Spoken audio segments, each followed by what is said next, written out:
terms their traditional jobs due to extreme weather events attributable to erratic climate change. We commit to direct our diplomatic efforts towards amplifying the voice of the climate migrant.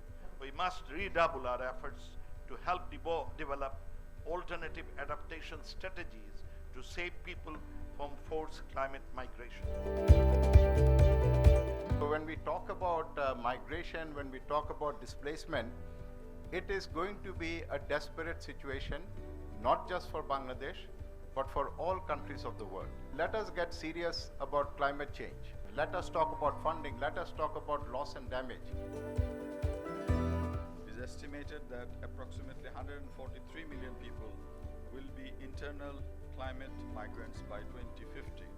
Among these, 40 million alone would be in South Asia, and 1/3 of this would be in Bangladesh.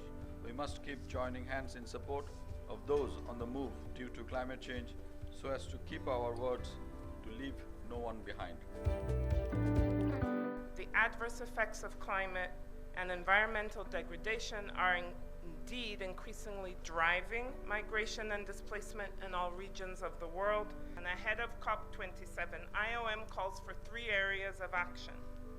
1, increased support for climate change adaptation, action, measures, and resources. 2, strengthen support to those countries and people most vulnerable to climate change impact, facilitating their access to significantly scaled up financing for adaptation and resilience. 3, enhance partnership and inclusive mobilization of the whole society.